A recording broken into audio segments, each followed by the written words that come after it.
Nakita ni Kael ang tiyo nito na nakasangga o kabunuan ang isang parang halimaw na lalanga sa paningin niya. Kasi nga ay braso lang nito ang gamit niya na panangga. Mga kabagis, umpisahan ng paganahin ang ating mga imahinasyon sa paki ng subscribe button. Salamat! Pagpasensyahan nyo ang audio natin mga kabagis ha, kasi bumabagyo, umuulan sa labas, maingay yung yero. Tsaka ingat na rin sa mga apektado ng bagyo mga kabagis. Sa kwento na tayo. Pagkatapos noon ay biglang inihawi ni Silvino ang braso nito at mabilis na sinipa ang tagiliran ng nilalang. Nanalsik at tumama ang katawan ng nilalang sa isang malaking katawan ng puno nang napakalakas. Nakanganga na lang noon si Kael sa nakita niyang lakas ng kanyang tiyo Silvino, dahil alam naman niyang matanda na yun eh. Hindi niya akalain na ganun kalakas at kabilis kumilos iyon. Partida, hindi pa normal na mga lalang ang kalaban niya, pero mas lalong nagulat si Kael nang may bigla na namang tatlong lalang na kagaya nung pinatalsik ng kanyang tiyo mula sa isang matayog na puno. Tumalo ng mga ito mula sa taas.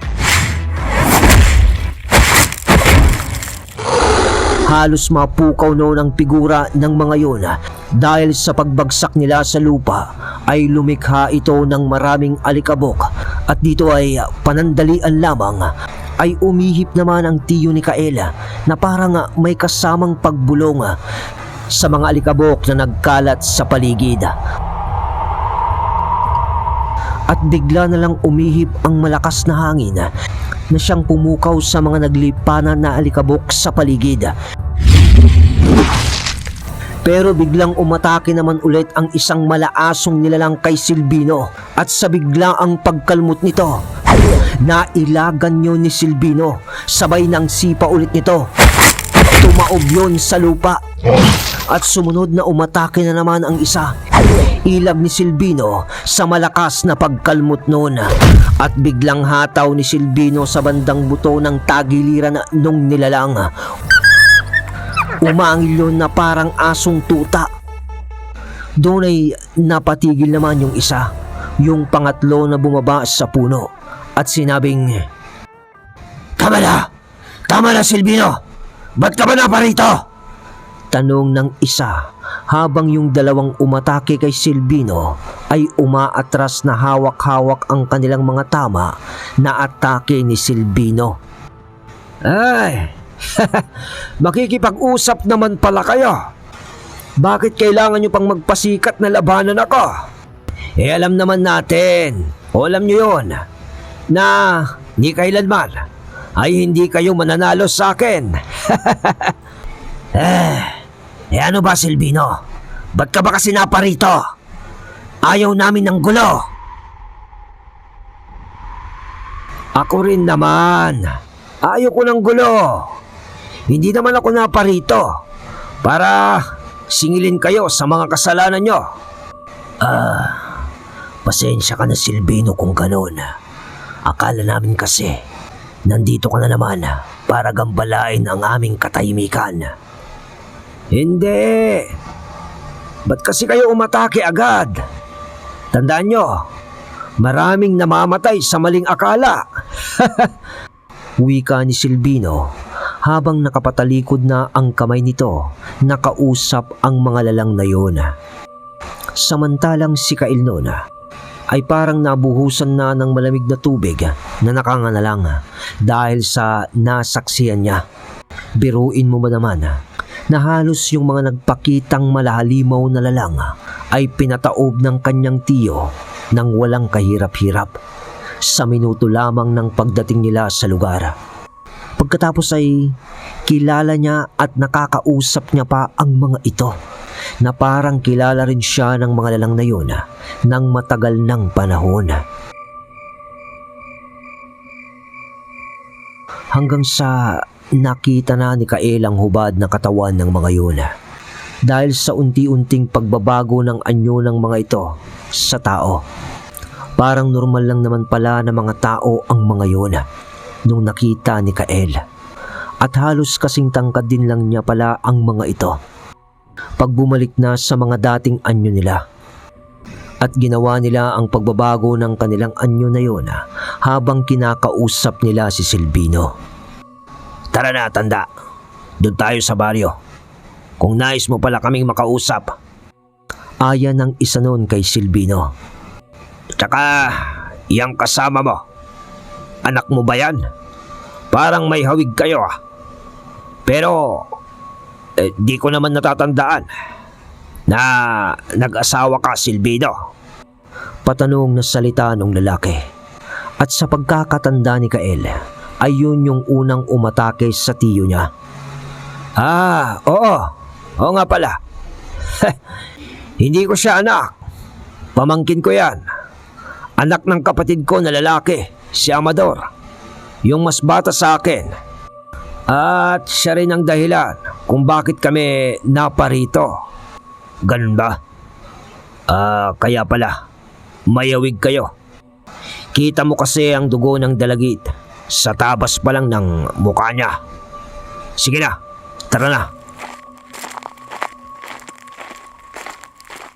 Tugon ng lalaki kasabay ng paglakad na nito, kasama ang tatlo pa.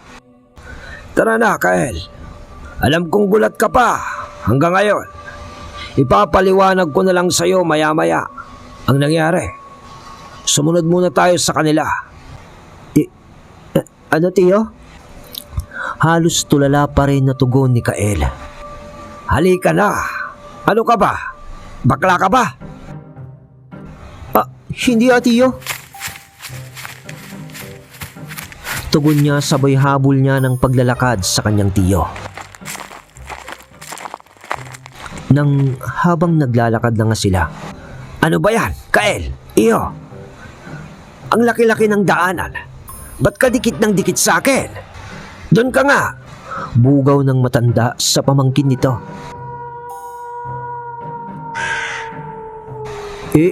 Tiyo. Naririnig niyo ba yung mga tunog na yun? Parang nakakatakot kasi. Kael, normal lang dito sa gubat na to ang mga tunog na yan. Sapagkat ang lugar na ito ay ang tahanan ng mga iba't ibang lalang na hindi kayang saklawin ng imahinasyon ng ibang tao. Pero huwag kang mag-alala. Hindi mo dapat yan katakutan. Kasi itong mga kasama nga natin mismo ay mga aswang na. Yung mga tunog na yan ay baliwala lang kung ikukumpara sa mga kasama natin ngayon. Wika pa ng tiyo Silvino niya na animoy binibiro-biro lang si Kael sa mga sinasabi nito. Ano? Aswang sila? Ganun pala? Sabi naman ni Kael, sabay tingin niya sa mga nasa harap nilang mga lalaki na kanilang sinusundan sa paglalakad. Tiyo, papanong natigil na tanong ni Kael sana sa tiyo nito? Kasi nawala yun sa tabi niya at hindi niya mahagilap nang biglang Hay! Tiyo naman Nasa likod lang pala niya yun at ginulat lang siya. Yan ba? Yan bang binata? Konting kibot lang. Nagugulat na. Tiyo naman Ano ba yan? Akala ko ba matapang ka sa baryo nyo? Kaya ka nga pinapunta sa akin ng ama mo, di ba? Kasi takaw gulo ka at matapang. Tawa pa ulit ng tiyo nito habang nagpatuloy na ito sa paglalakad. Ay, di pa rin nagbabago ang matanda na to Ganun pa rin ang ginagawa niya sa akin mula nung bata ako. Bakit ba? Paano ba ako nagkaroon ng ganitong tiyo? Ay. Kael! May binubulong ka ba? Ala tiyo. Halika na. Napapalayo ka na sa amin. Sige ka. May tutusok sa tumbong mo dyan. Sandali tiyo.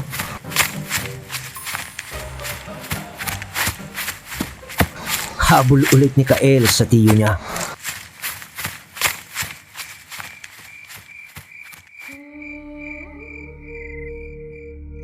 At sa ilang minuto nga nilang paglalakad ay parang narating na nila noon ang pusod ng kagubatang iyon. Hanggang sa mga ilang sandali pa ay nakakita na si Kael ng isang lumang bahay na gawa lamang sa purong kahoy. At nakaangat pa nga yun ng mga kalahating metro sa maliit nitong hagdan mula sa lupa. Pero yung pinto nun ay walang sara. Literal lang na parang butas. Nang maya-maya pa ay pumasok ng isa-isa ang 4 na lalaki na nangunguna sa magtiyo. "Umanda ka, Kael. Papasok tayo sa lagusan." "Ano ho?" "Hay, sabi ko, sundan mo na lang ako." Sige ho," tugon ni Kael. At dun nga ay pumasok din si Silvino sa lumang bahay. At sumunod naman si Kael. Ngunit bago ito pumasok, ay napalunok pa ito ng laway. Sapagkat kahit walang takip yung pinto na yon, ay hindi mo naman makikita ang loob nito. Hindi nga maaninag ni Kael kung saan na nagpunta ang tiyo niya sa loob ng lumang bahay na yon. Kasi pag nasa harap ka na ng pintuan, ay purong dilim lang ang makikita mo sa loob nito. Nang pumasok na nga siya, nagulat si Kael at napahiyaw kasi sa unang tungtong pa lang niya ng isang paa niya sa sahig ng bahay ay para bang may isang malakas na puwersa ang bigla na lang humigop sa kanya. Madilim. Madilim na madilim. Walang makita noon si Kael sa loob ng bahay na yun. Pero parang nakalutang naman siya sa ere na lumilipad sa pakiramdam niya. Hanggang sa minuto rin lang. Aray! Aray ko! Aray! Gumulong noon sa isang mababang hagdan si Kael. At habang iniinda nito ang sakit ng puwet niya sa pagbagsak, doon niya naman nakita ang likuran ng lumang bahay na pinasukan niya. Aray ko! Wika niya ulit. "Hoy, Kael! Halika na! Tumayo ka na dyan!" Wika ng tiyo niya mula sa kanyang likod. At nang liningon niya ito, biglang napatayo na lamang si Kael nang nakita niya ang nasa harapan ng kanyang tiyo na isang malaking baryo na napakaliwanag. Dahil sa mga naglili parang alitap-tap sa mga napakalaki namang puno. Namanghanon si Kael na parang nawaklit sa kanyang isipan ang sakit ng puwet niya. At napaikot ang kanyang tingin sa kabuuan ng lugar kung saan sa likod lamang ng lumang bahay na pinasukan niya. Napatingala siya. Sapagkat sa malalaking puno, sa malalaking sanga din nito, na parang mga ugat na ang itsura, ay may mga bahay na gawa rin lang sa kahoy na nakakabit mismo sa mga yon. At ang nagsisilbing palamuti o ilaw ng mga ito ay ang mga kumpulan ng maraming alitap-tap na nagkalat sa paligid. Napakaganda at napakaningning ng lugar dahil sa natural na bigay ng kalikasan. "Kael, susunod ka ba o hindi?" Komento ulit ng tiyo Silvino niya. Kaya naman, "Andyan na, tiyo!"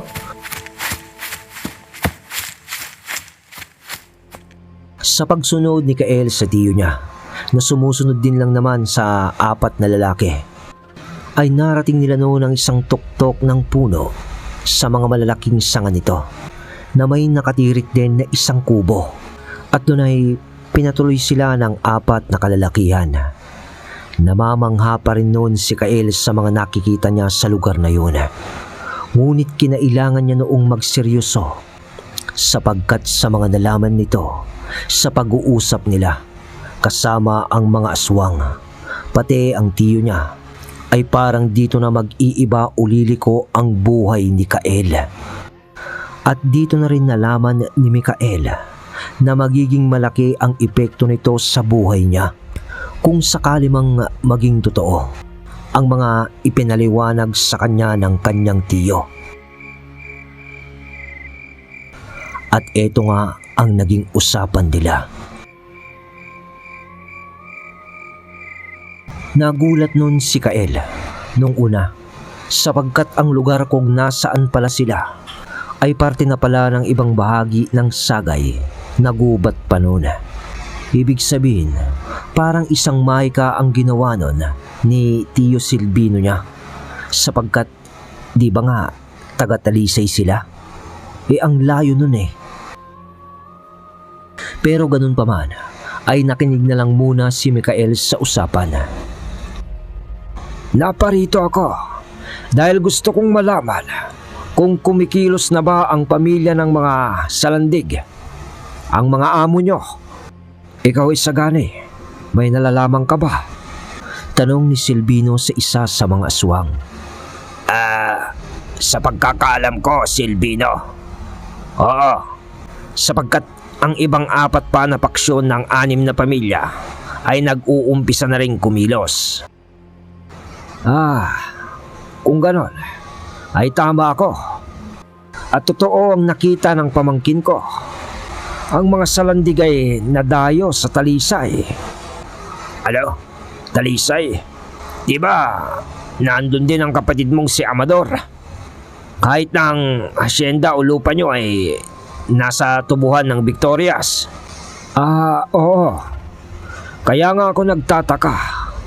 Bakit Talisay ang pinuntahan ng mga Salandig? Napakunot-no ng noo ang isang lalaki na aswang at sinabi nito na malamang ay totoo nga ang sinasabi ni Senyor na anong totoo, Isagani? Singit ni Silvino ng pagtatanong. Balak nilang ipagkasundo o ipaasawa ang nag-iisang babae ng mga Salandig, si Isla, sa anak ng mga Dalagit na nag-iisa rin daw na lalaki na ang pangalan daw ay Mikael ata. Halos sabay na pagkabigla nun ni Kael at Silvino sa nabanggit ni Isagani. Ganun ba? Kaya siguro nadaan sila sa barangay ko. Kasi doon din ang daan papunta sa barangay ng kapatid ko. Kung totoo yung sinasabi mo, Isagani, mawalang galang na. Pero ito ang Mikael na sinasabi mo. Ang pamangkin ko, si Mikael Dalagit, ang tagapagmana ng kayamanan ng mga Dalagit. Sa sinabing yun ni Silvino, ay ang mga aswang naman ang nabigla. Sinasabi ko lang nga ba eh. Teka. Sandali, Tiyo. Sa naiintindihan ko, sa pinag-uusapan nyo, ibig nyo bang sabihin, yung babaeng maganda na nakita ko sa karwahe, ay ipapaasawa sa akin? Ganun ba? Oo, ganun na nga. Halos sabay na tugon ni Silvino at Isagani kay Kael. Ganun ba? Di ayos. Maganda naman yung Tiyo eh. Okay na sa akin yun. Swerte ko naman. Wika naman ni Kael na natuwa pa. Kung sana ganda at normal na babae lang ang hanap mo, iho. Ayos talaga yon. Pero ang problema, hindi pangkaraniwang babae yon. Si Isla. Paano hindi pangkaraniwan? Dahil ba sa mayaman siya, Tiyo? Hindi ganon. Makinig ka muna kasi. Ang kulit mo eh. Pasensya na, Tiyo. Tugon ni Kael. Nang nagseryoso na nga ang lahat. Uumpisahan ko mula sa ugat, sa kasaysayan, para maintindihan mo. Noong mga unang araw, bago ang mga kasalukuyang nakahawak ng malalaking hasyenda o lupain, ay may tinatawag noong maliit na grupo na 6 na maestro. Ha? 6 na maestro? Bulong na wika ni Kael. Oo, pamangkin. Ang 6 na yon ay malalakas na antingero at nanggaling sila sa iba't ibang bayan ng Negros. Una ay ang bayan ng Victorias, sunod ang antingero ng La Carlota, tapos ay bayan ng Bago, Sagay, Cadiz at Kabankalan. Etong mga maestro na to ay binuo rin lang ng mga normal na tao noon na siyang nagmamay-ari ng malalawak na lupain ng Tubo para lang ipagtanggol ang kani-kanilang interes bilang nagmamay-ari ng lupa. Ha? Saan sila ipagtatanggol? Tanong ni Kael nang biglang